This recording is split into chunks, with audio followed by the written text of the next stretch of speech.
مگر انسان کی کیا حالت ہے، کتنی دفعہ خدا کی کار اسے جگاتی ہے، کیسے بار بار اس کی چھاتی پر خدا کی طرف سے وہ چوٹیں پڑتی ہیں جو اسے جگانے کے لیے اور خدا تعالیٰ کے شعور بیدار کرنے کے لیے بعض دفعہ ایک ابتلا کے طور پر ماری جاتی ہیں۔ کتنے غم ہیں جو چوٹیں مار جاتے ہیں، پر کتنی چوٹیں ہیں جو ہمیں بیدار کرتی ہیں، یہ ہے سوال۔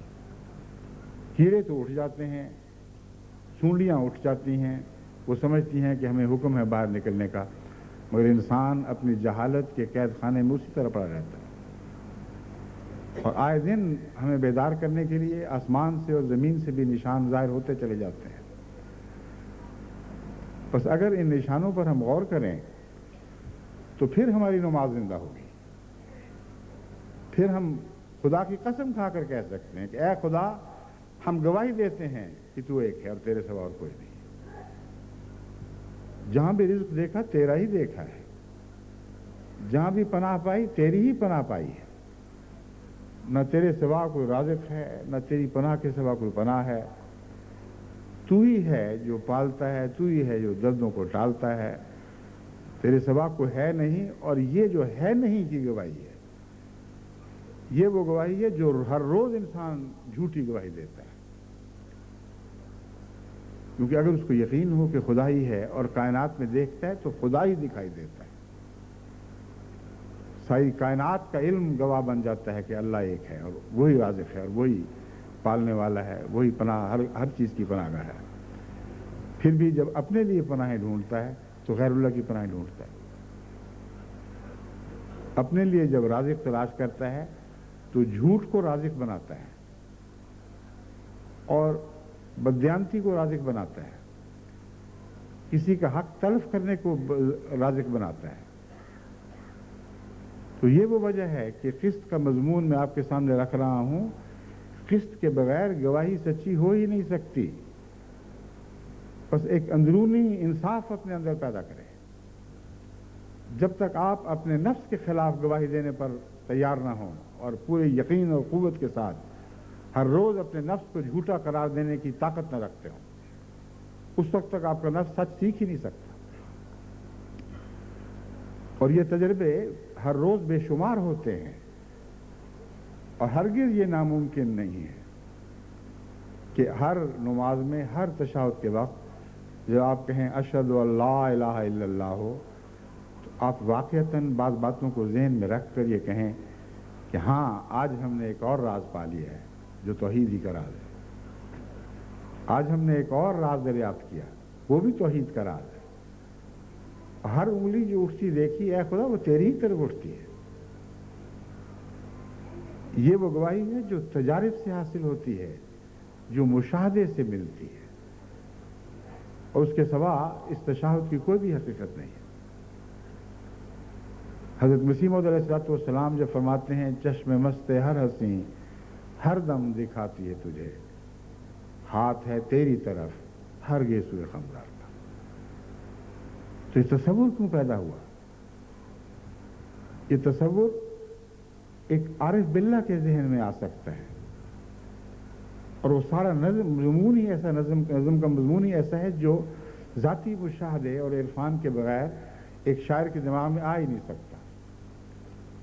ہر بات پر غور کیا اور کہا کہ ہاں اے خدا، ہر انگلی تیری طرف اٹھتی دیکھی ہے۔ چاند کو کل دیکھ کر میں سخت بے قل ہو گیا، کیونکہ تھا اس میں نشان کچھ جمال یار کا، کیونکہ تھا اس میں نشان کچھ تھا نشان اس میں جمال یار کا۔ اب یہ گواہی دیکھتے وقت بھی دیکھیں کیسی احتیاط برتی جا رہی ہے۔ کچھ نشان تھا اور گواہی سچی ہے۔ دنیا کے عاشق جب باتیں کرتے ہیں اور چاند کے حوالے سے کریں یا سورج کے حوالے سے تو ایسا مبالغہ کرتے ہیں کہ اپنی گواہی کو خود جھوٹا بنا دیتے ہیں۔ کہتے ہیں چاند کو دیکھا تو اس میں تو کچھ بھی نہیں تھا، وہ پھیکا پڑ گیا تھا، تیرے نور کے سوا کوئی نور ہے ہی نہیں، چاند میں کچھ بھی نہیں تھا۔ اب دیکھو کتنا بڑا جھوٹ ہے۔ بعض ایسے محبوبوں کی تعریف کر رہے ہیں جو اندھیرے میں دکھائی بھی نہ دیں، ان میں جگنے جتنی روشنی بھی نہیں ہے، مگر چاند کو اس کے مقابلے پر پھیکا اور بے معنی اور بے حقیقت دکھاتے ہیں۔ اور حضرت مسیح موعود علیہ السلام چاند کے نور کا اعتراف کرتے ہیں۔ ایک بھی جگہ آپ کے عشق میں مبالغہ نہیں، ایک بھی جگہ آپ کے عشق میں جھوٹ کی ادنا سی بھی آمیزش نہیں ہے۔ تھا تو صحیح، کچھ تھا نشان۔ ہم نے چاند سے تجھے دیکھا میرے آقا، لیکن اس کے نور میں کچھ معمولی سی جھلک تھی تیری روشنی کی۔ اس روشنی نے ہمیں تیرا دیوانہ بنایا اور تیری تلاش میں چاند سے پرے نکل کھڑے ہوئے۔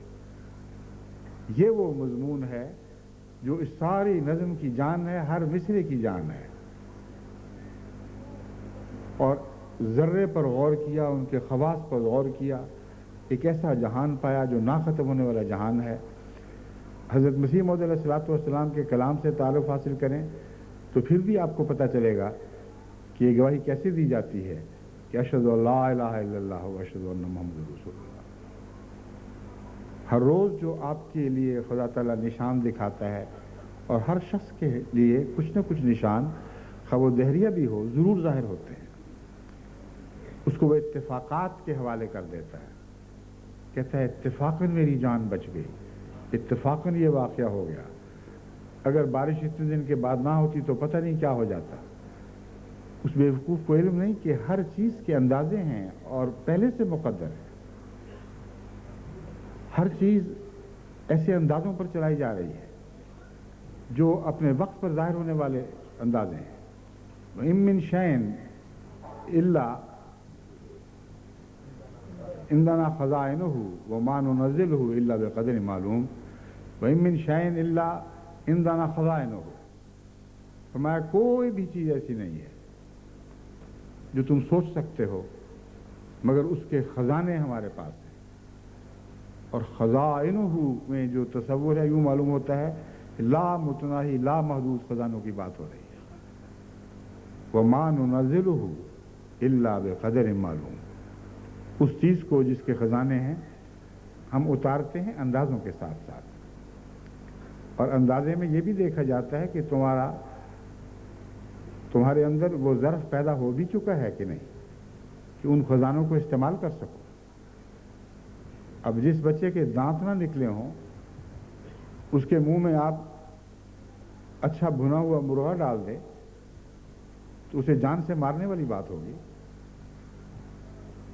ہر شخص کا اپنا ایک ظرف ہے، اس ظرف کے مطابق خدا تعالیٰ نے کوئی نہ کوئی غذا ضرور بنا رکھی ہے، اور انسان کا بھی ایک ظرف ہے جو بڑھتا چلا جا رہا ہے، اور اس بڑھتے ہوئے ظرف کے مطابق خدا تعالیٰ اپنے خزانے اس پر اتارتا چلا جا رہا ہے۔ اِنَّا لَمُوسِعُونَ کا یہ مضمون ہے جو ہمیں لامتناہی کائنات پر پھیلا ہوا دکھائی دیتا ہے۔ آج تک کب وہ دن چڑھا کہ انسان کا دماغ خدا تعالیٰ کی پیدا کردہ چیزوں سے آگے بڑھ گیا،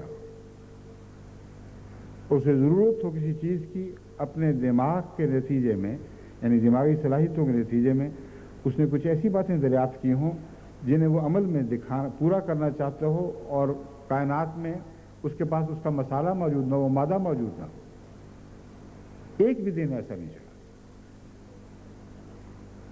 جب انسان اتنے درجہ حرارت پر قابو پانے کے خواب دیکھنے لگا جو اس کی ضرورت بن گیا تھا، یعنی لاکھوں درجے کے سیلسیس، لاکھوں درجے کی گرمی کی اس کو ضرورت پیش آ گئی، اور کوئی ایسا مادہ نہیں تھا اس کے ہاتھ میں جس مادے سے وہ برتن بنا سکے، جس برتن میں وہ اتنے اس درجہ حرارت کی چیز کو سنبھال لے اور اس پر تجربے کر سکے۔ تو اس کی آنکھیں کھلیں اور خدا نے ایک اور خزانہ اس پر اتارا۔ اللہ تعالیٰ نے فرمایا، یعنی خدا تعالیٰ گویا فرما رہا ہے، کیونکہ اللہ کے اذن سے ہی یہ خزانے نکلتے ہیں، کہ تم مقناطیس کا برتن بناؤ، اور مقناطیس کی قوت سے اس قسم کا مضبوط برتن بناؤ کہ مقناطیس کا برتن جو نہ دکھائی دینے والا ہے، اس کے اندر لاکھوں کروڑوں درجہ حرارت کی چیزیں پگھل رہی ہوں اور کھول رہی ہوں اور ایک دوسرے سے عمل دکھا رہی ہوں، لیکن وہ گر نہ سکیں، کیونکہ مقناطیس کے برتن کو کوئی گرمی پگھلا نہیں سکتی، اور مقناطیس میں طاقت موجود ہے کہ اگر اس کا خول بنایا جائے تو اس خول کے اندر چیز ٹھہر جائے۔ اب ہم بھی تو مقناطیس کی طاقت ہی سے، یعنی زمین کے مقناطیس کی طاقت سے زمین پر لگے ہوئے ہیں۔ ساری دنیا جو گھوم رہی ہے، ساری کائنات جو ایک دوسرے سے متصل ہے، وہ نہ نظر آنے والے ستون جن پر یہ کائنات قائم ہے، یہ سب کچھ اس غیر مرئی زمین کی کشش ہی سے تو پیدا ہو رہی ہے یہ طاقت، اور ہم جو کائنات کو اور اتنے درجہ حرارت کے ستاروں کو ہوا میں معلق دیکھ رہے ہیں، جس درجہ حرارت کا تصور باندھنا بھی ممکن نہیں۔ اور جب میں یہ کہتا ہوں تو ایک درست بات کہہ رہا ہوں، سائنسدان کو اس دنیا میں جتنی درجہ حرارت کی ضرورت پیش آتی ہے، وہ تو اس درجہ حرارت کے مقابلے پر کچھ بھی نہیں ہے جو ایک سمٹتے ہوئے ستارے سے پیدا ہوتا ہے، اور وہ اپنی تمام گرمی اور تپش کے باوجود وہ فضا میں اسی طرح معلق ہے جس طرح باقی ستارے معلق ہیں۔ کون سا برتن ہے جس نے اسے تھاما ہوا؟ کون سے ستون ہے جسے آپ دیکھ رہے ہوں کہ انہوں نے اٹھایا ہوا ہے؟ تو اللہ تعالیٰ نے انسان کی نظر اس طرف پھیر دی کہ تو کوئی ممکن ہی نہیں تمہارے لیے کہ تم اپنے شعور کو کسی ایسی چیز کے لیے بیدار کرو جو ہم نے تمہیں اصل میں سکھائی ہے، لیکن تمہیں علم نہیں کہ کون سکھا رہا ہے، اور پھر تمہیں مناسب حال برتن نہ ملے، مناسب حال اوزار نہ ملے۔ تمام مناسب حال برتن، تمام مناسب حال اوزار اسی دنیا میں موجود پاؤ گے، اور ہم ان کی طرف تمہاری نشاندہی کریں گے۔ بس خزانہ محض خزانے کے طور پر نہیں اترتا، خزانہ عقلوں کی روشنی دے کر اترتا ہے۔ وہ آسمان سے نور جب تک نہ اترے کہ خزانے کو کیسے استعمال کرنا ہے، اس وقت تک خزانہ بھی بیکار ہے۔ بس یہ وہ رب ہے جس کے حق میں ہمیں ہر روز اپنی نماز میں گواہی دینی ہے، مگر اگر آفاق کے حوالے سے نہیں دے سکتے تو نفس کے حوالے سے تو دے کے دیکھیں، اپنے آپ کو تو سچا بنائیں۔ یہ تو دیکھیں کہ خدا کے رزق میں اگرچہ ہم اس کے شکر کا حق ادا کر ہی نہیں سکتے، اس کے ادا کردہ رزق سے ہم نے کیا فائدہ اٹھایا، کس حد تک ایسا استعمال کیا کہ اس کی رضا کے تابع ہو۔ اب جہاں رزق کمانے کی میں نے بات کی ہے، وہاں رزق کے خرچ کی بات بھی تو ہے۔ اگر انسان رزق کماتا بھی حرام کے ذریعے سے ہے یا جائز بھی کماتا ہے، اور حرام کا موقع ملتے ہی حرام کے موقع پر بھی ضرور منہ مارتا ہے، تو اس کا سارا رزق گندا ہو جاتا ہے۔ پھر جب خرچ کی بات آتی ہے تو خرچ کے لیے بھی گندی سی گندی جگہ اختیار کرتا ہے، اور صرف وہاں خرچ کرتا ہے اگر اس کے اندر طاقت ہو کہ اس کی انا کا بت اس سے پل سکے۔ اگر یہ کیفیت ہے تو پھر لا الہ الا اللہ کی گواہی اس سے کب زیب دیتی ہے؟ بہت ہی دردناک منظر ہے، بہت ہی دل ہلا دینے والا مضمون ہے۔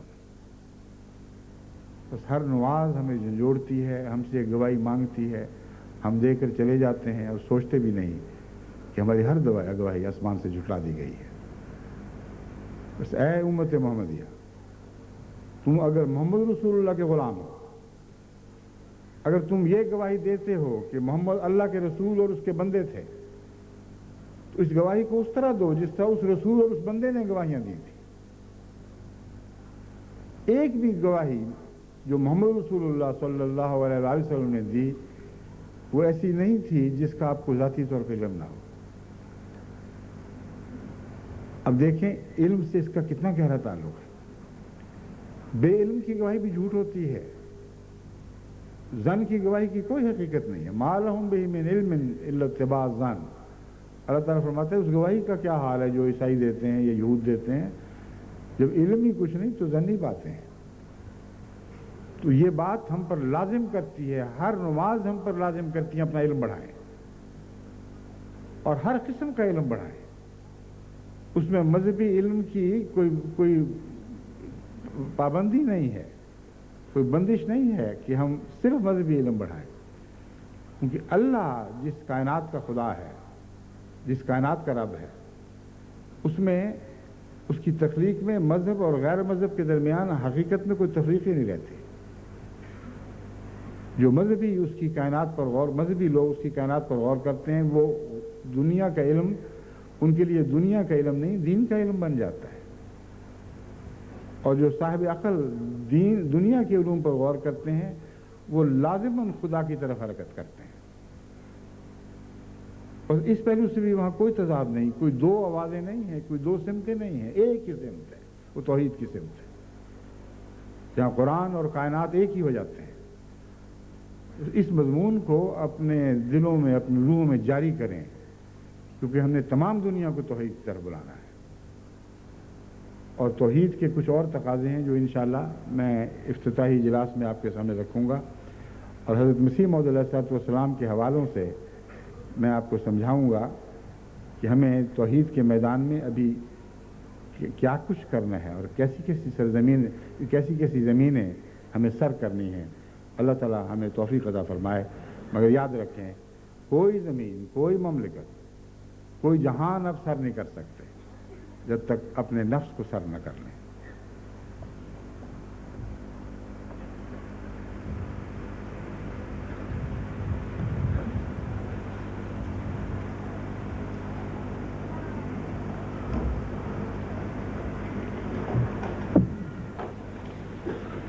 الحمد لله نحمده ونستعينه ونستغفره ونؤمن به ونتوكل عليه ونعوذ بالله من شرور أنفسنا ومن سيئات أعمالنا من يهده الله فلا مضل له ومن يضلله فلا هادي له ونشهد أن لا إله إلا الله وحده لا شريك له ونشهد أن محمدا عبده ورسوله عباد الله رحمكم الله إن الله يأمر بالعدل والإحسان وإيتاء ذي القربى وينهى عن الفحشاء والمنكر والبغي يعظكم